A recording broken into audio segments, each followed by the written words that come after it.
Right now, we're right in the middle of the dry season, and all the waterways have shrunk right up.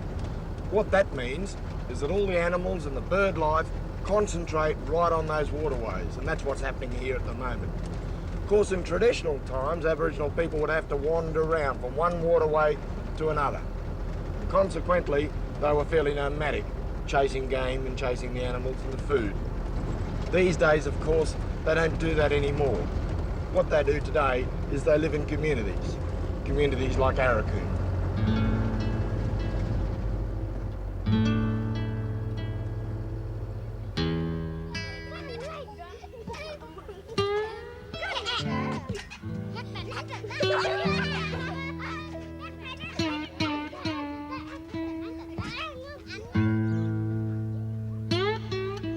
Despite an obvious change in lifestyle, the people of Aurukun, here in far north Queensland, have managed to hold on to many of their tribal traditions. And hidden away in this community, there's still just so much knowledge.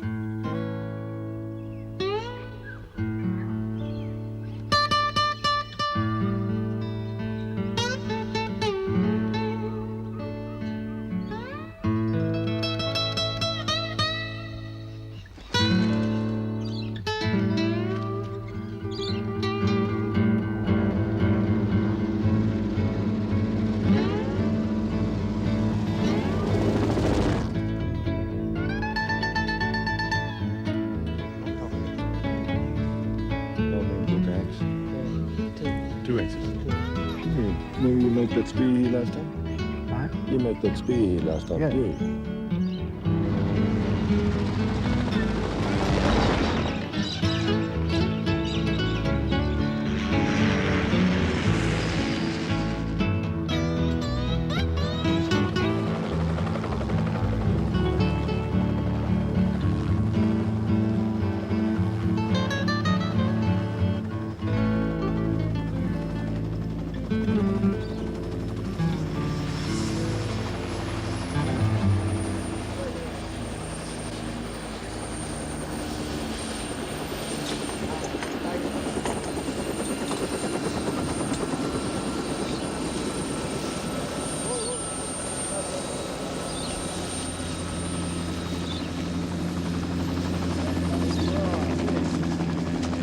Righto, fellas, just dump your gear over there.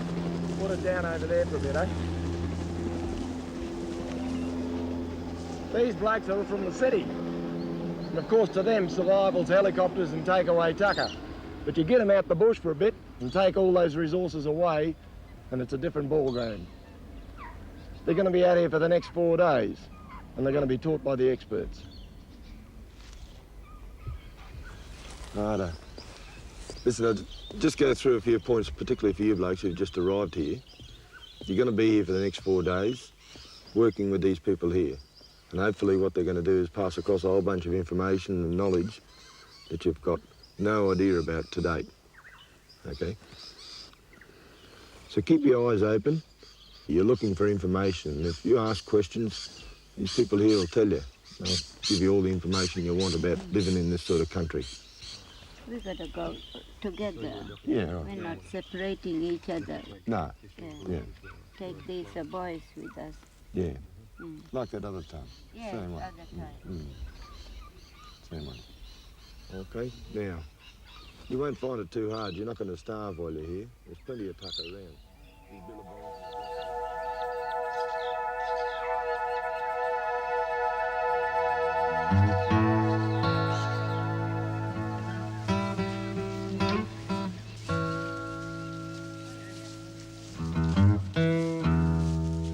The Army needs to know how to survive in Northern Australia, and that's what my job's all about.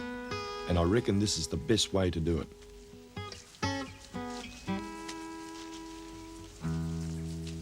These men are in the Army Reserve. They've spent time in the bush before, but not like this. Not where they have to find their own food. On this survival exercise, they'll have to learn fast about finding good water and living off the land. They'll learn to see things they've never seen before, and going bush will never be quite the same again.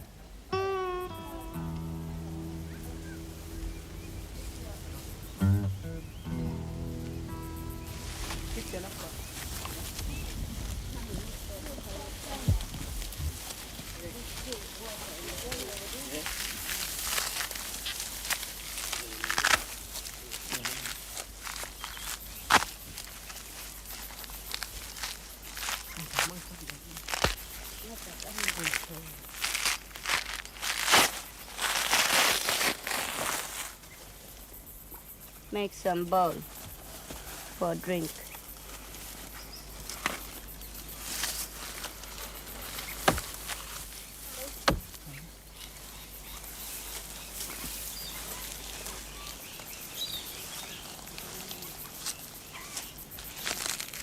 If you see like this, that's the water in there.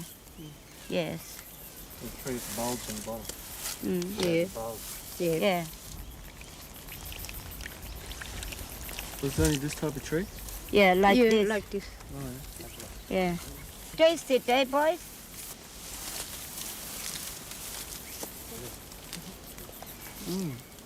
Yeah. nice. Boys. Boys, you have to drink it? Get used to it, eh? Tasmania.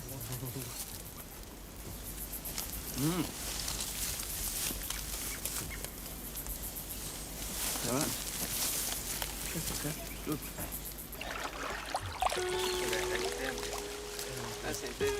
There you got it all right.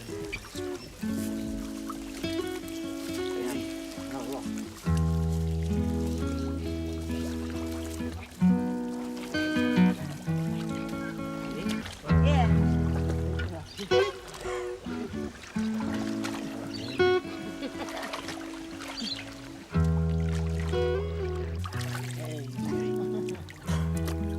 You got one? Yeah, I got one. Good. He's around here. Yeah. Oh, yeah. Working closely with Aboriginals is a new experience for most of these men. They'll have to adapt, and it'll probably take a couple of days for the ice to break. But once things get underway, I'll be leaving them here to learn and fend for themselves. Yeah, that through there? Yeah, through there. And hang on to the spear. Yeah. So it's multi-purpose. Sight for that? Yeah, I think so. Oh, artillery man. These blokes have got it pretty easy. They're getting handed about 40,000 years of experience. But the first Europeans to come aboard this part of the world, and we're on the western side of Cape York Peninsula, didn't appreciate what the Aboriginals had to offer. In fact, they encountered some very hostile situations. Not like this.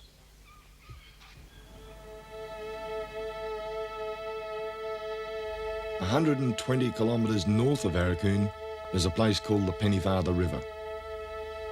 It might seem just like any other river, but this is the point of first European contact with Australia. And it happened long before Captain Cook. As early as 1606, a Dutch explorer called William Jantz just happened to bump into the Australian coastline right here.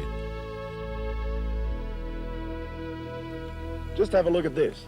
This is 400 years of untouched Australian history, because it was 160 years before Cook got here that Jantz was down this coastline, and absolutely nothing has changed. If you go back to where Cook visited Australia, Botany Bay and Cooktown, it's all different. But here, it's exactly the same. Oh, the sand dunes might move a bit from year to year, but that's about it. We've certainly got no takeaway tucker joints here.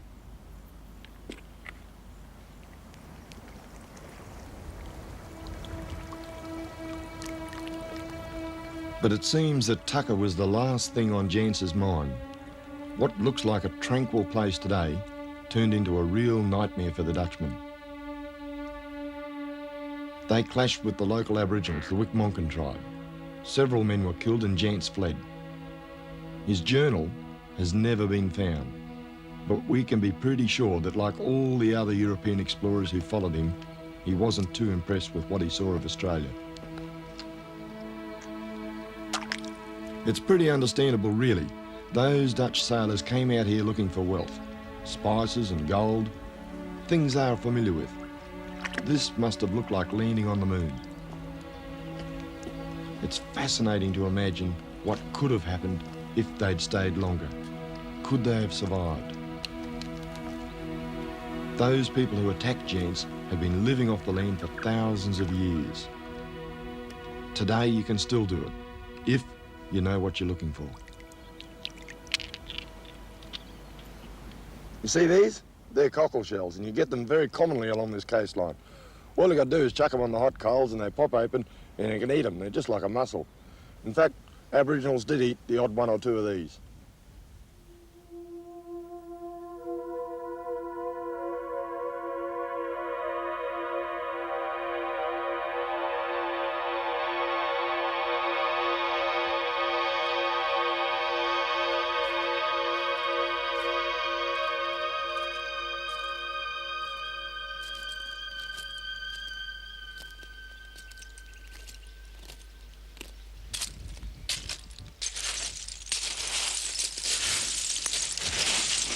This has got to be the residue of the biggest feed in history, because what we've got here are just thousands and thousands of these cockle shells, and they've been collected here over about a 1,000-year period and just chucked up here, because what we've got here is basically the garbage dump. All the way back over there, the mounds continue, and right around this Weipa area in Cape York, there are something like 500 of these cockle shell mounds. Absolutely staggering. And if this is any indication, there should be plenty of tucker to be found round here.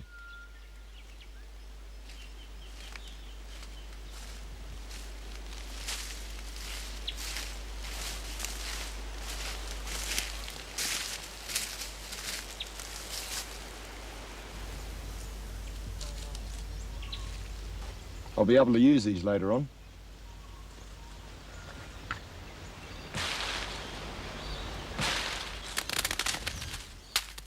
Tell you something about these. These are a thing called nonda plum, and they're only found on this west coast of Cape York, nowhere else. They formed one of the basic staple food items for Aboriginal people. And they'd fall from these trees, like this one behind me, litter the ground for about 2 or 3 months of the year, and then Aboriginal people collect them up, mash them up, or eat them raw.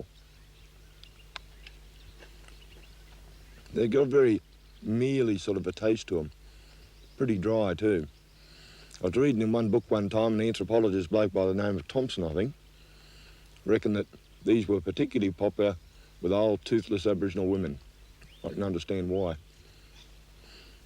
They're one of the best examples we've got of where Aboriginal people actually preserve food.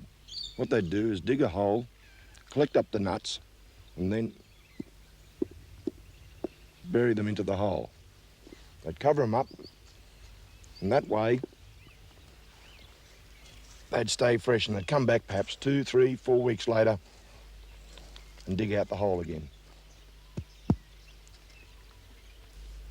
Of course, when you're dealing with bush tucker, things aren't quite that simple all the time. Right here amongst the nonder plums, we've got these little fellas here. They're a little berry called gidgee. Now, if you were to crush one of those up and eat it, there's no doubt about it you'd die, because they contain a toxin called abrine. Yet, Aboriginal people found a use for even this. The women would pick them out, crush it up and swallow it to bring on an abortion. The trick is, how do you pick the right one?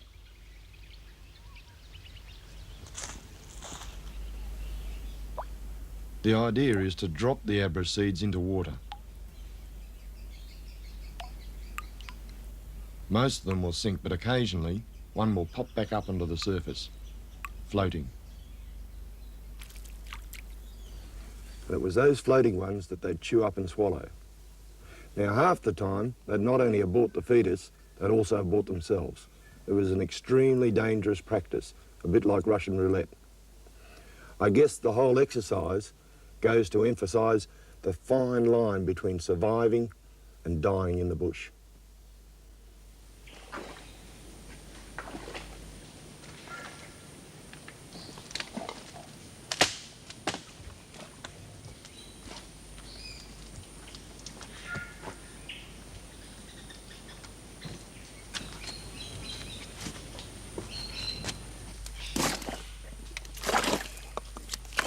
Mangroves are not the most comfortable place that you choose to be in. But along this coast, you often have to get through them to get from the sea to the inland. There are mosquitoes, sandflies, and also crocodiles, so I always come prepared.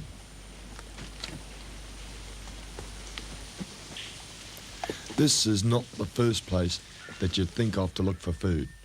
But once you get in here and once you start looking, there's just so much to see.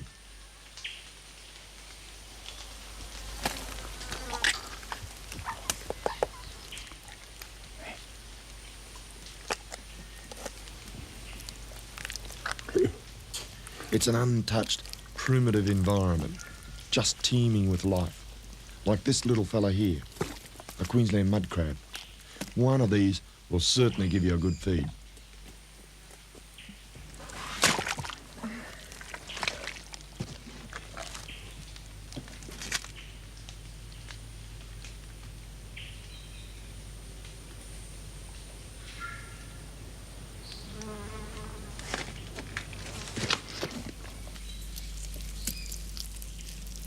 Some of the food's very skillfully camouflaged.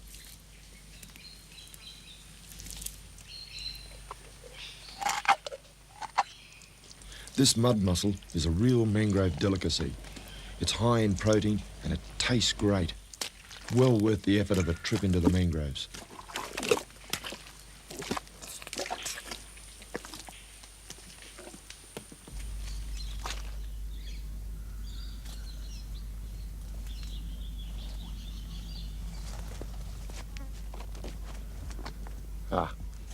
Not only do the animals and the insects give you a hard time in the mangroves, but sometimes the plants do as well. And this is one of those nasty little fellas that you've got to be quite careful of. See that little white sap on there? That's called milky mangrove or blind your eye mangrove. And if you get that in your eye, you'll go blind. However, Aboriginal people, get that out of the way for a minute, found a redeeming feature about this fella. They found that if they put that sap into a stingray sting, it would cure the sting. Of course, to get a stingray, you've got to first get yourself a boat.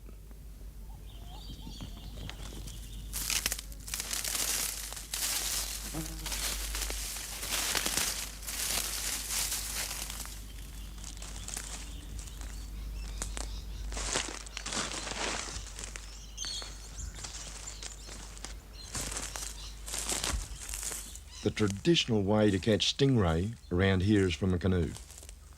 The people here became very skillful at building dugout canoes made from local trees.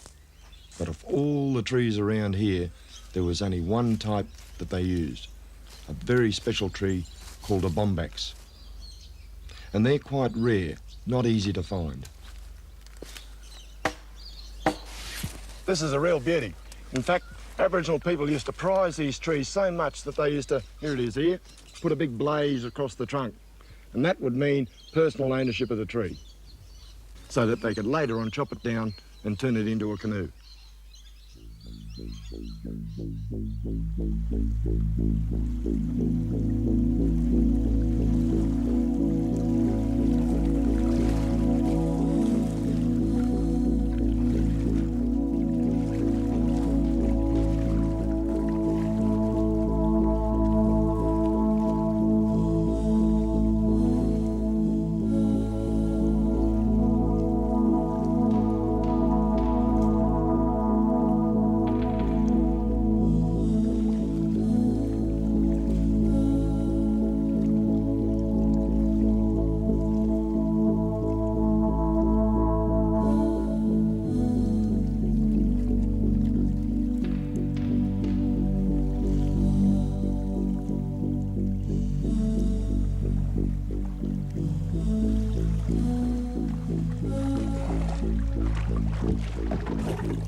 See him, Freddie? Come a bit more close. Yeah. Hit him. Hit him. Yep. Hey, get him? Oh, look at that blue ring, eh? Oh, beauty. Whoop. Hey. That's that spine. Oh, the blue rings all over him. Oh, yeah. Who's that needle? You got two needles, this fella. Yeah.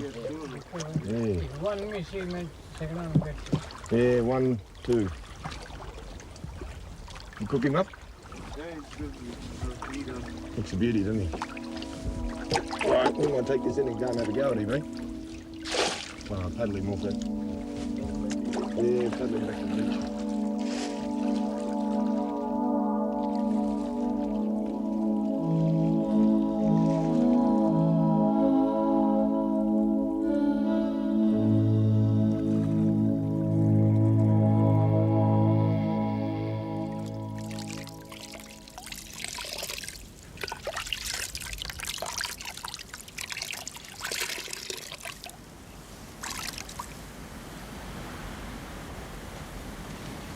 I told you these things would come in handy. They're a little seed pod off the grevillea. And up here, we call them the bushman's clothes peg. They're quite a neat little item.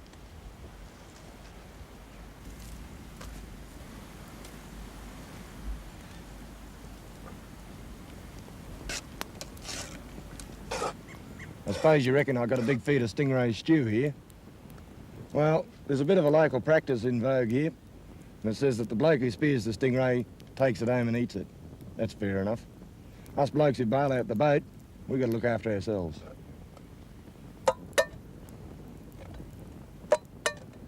I wonder if those army blokes back at the exercise are doing any better. They've been out there for 4 days now.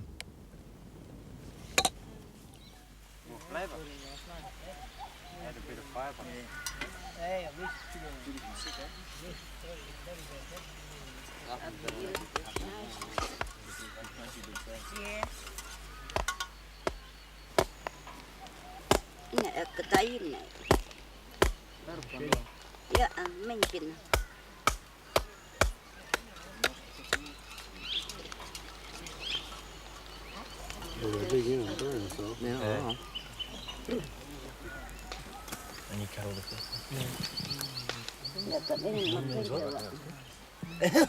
It's just a step. Right. I'll remember that. Should get more wood. Turtle. Yeah. Yeah, but any part you should not eat. No, this is good to Eat the whole lot. Yeah, What you eat? All of it? all of these good to You eat. eat anything. Eh? Too much. Empty. Kentucky Fried Turtle. Rabbit. Rabbit and Cut a you little, cut up little bits, everybody. a little bit down. Yeah. not grab the whole lot. And it hardly. I've been can't get up. Yeah, that's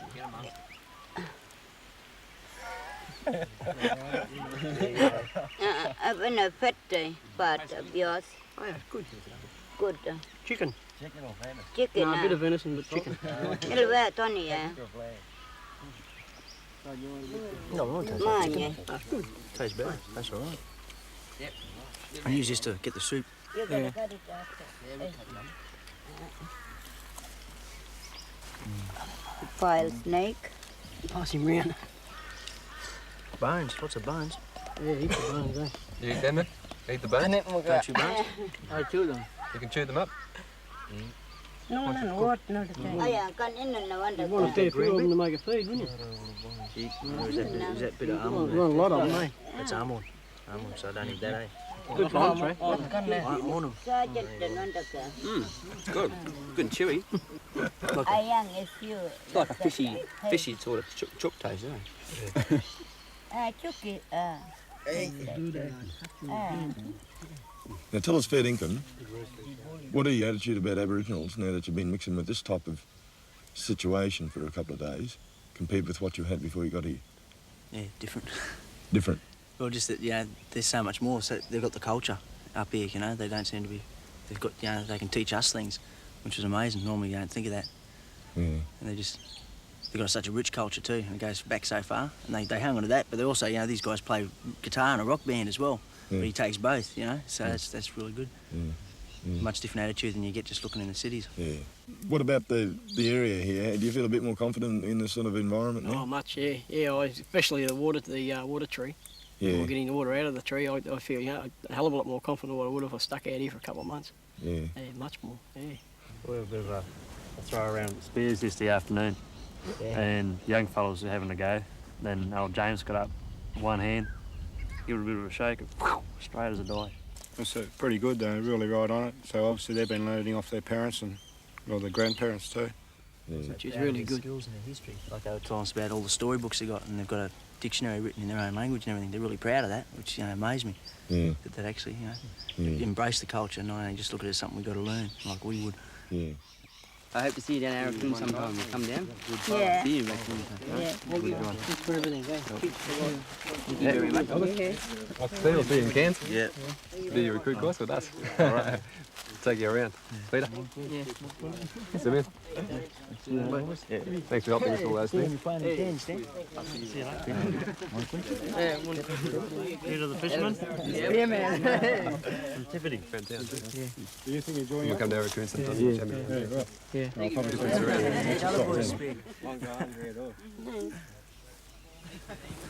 A lot of Aboriginal people have lost their culture and their traditional background, but that's not the case with these Aurukun people. These Aurukun people, interestingly enough, are the same people, the Wick Monken group, that gave old Jant such a hard time up there on the Pennyfather River. Fortunately for us, times have changed.